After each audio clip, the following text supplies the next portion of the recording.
I was in New York City during 9/11. It happened on a Tuesday. I was on stage Thursday. It was a small crowd, but it took about 10 days and comedy clubs were packed. I'm not going to lie. I am a psycho. Luckily, I get most of it out on stage. Rich people never go to war. You ask a college kid to go to war, and he's like, I'm taking this sociology class, and I think war is, like, really stupid, and my roommate's, like, half Afghani, so it's going to cause some static. Did you ever spell the word so bad that your spell check has absolutely no clue what you're trying to spell? What do you end up getting? You end up getting, like, a question mark. You got $1 million of technology just looking back at you like, you got me, buddy.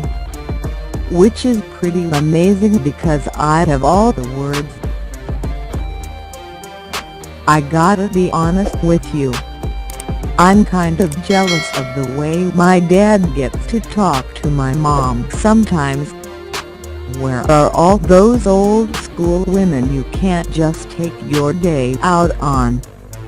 When did they stop making those angels?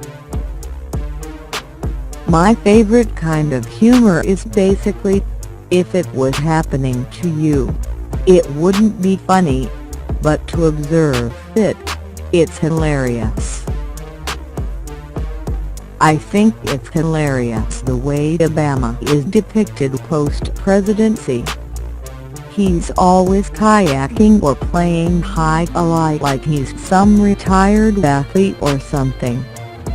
Like he wasn't doing the exact same thing everybody else was doing. I can't quite remember who I voted for president.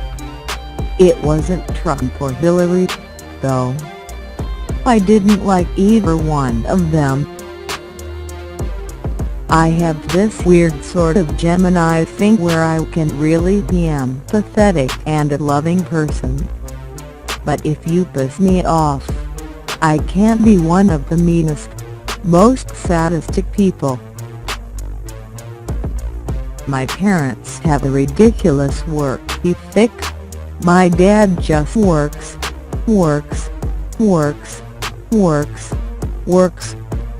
I think it would be hard to find a guy who's logged more hours than that guy.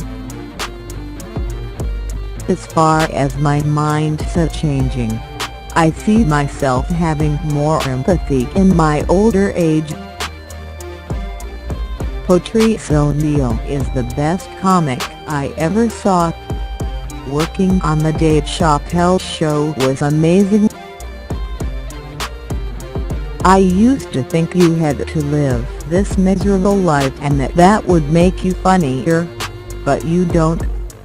The misery will come. The misery will find you. People focus too much on whether there's a Democrat or a Republican in office. It's not like this guy Kim Jong-un got into power the second Trump got into power.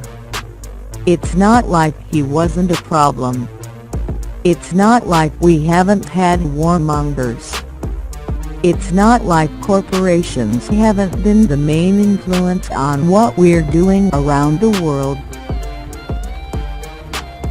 I've battled with that type of stuff, but what I found is that by doing stand-up, I've actually learned about depression and how to combat it.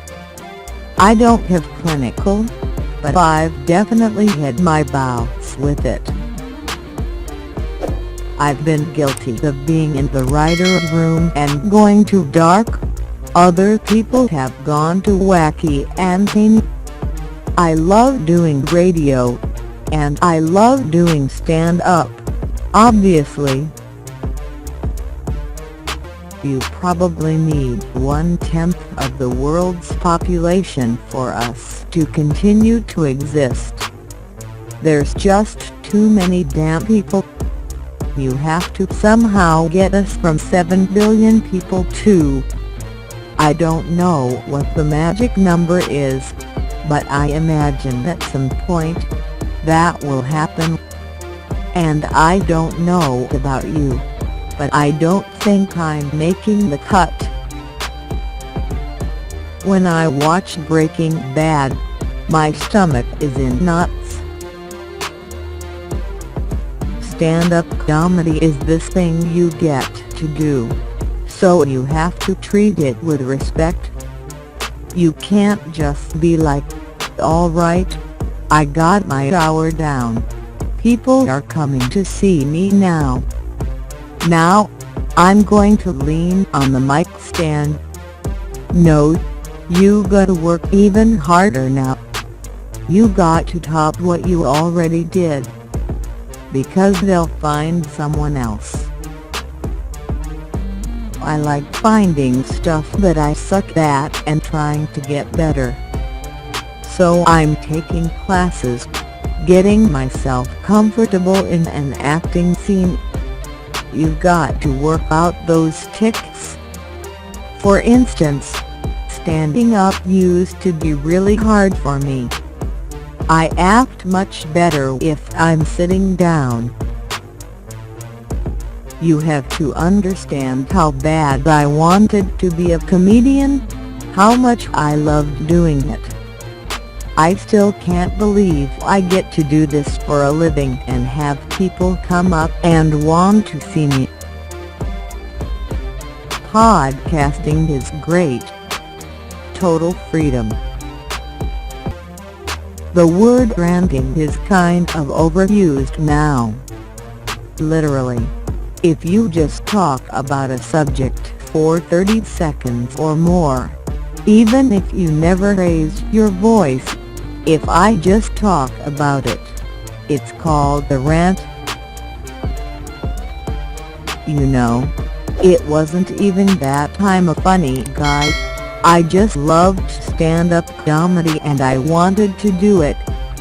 It was one of the few things in my life that I knew I was going to be able to do. And I also felt as though I'd be able to do it the way I wanted to do it. They say you don't want to meet your heroes, but those two guys, you do want to meet them, because they do not disappoint. Walken has this amazing sense of humor, and Pacino is like just a sweetheart of a guy.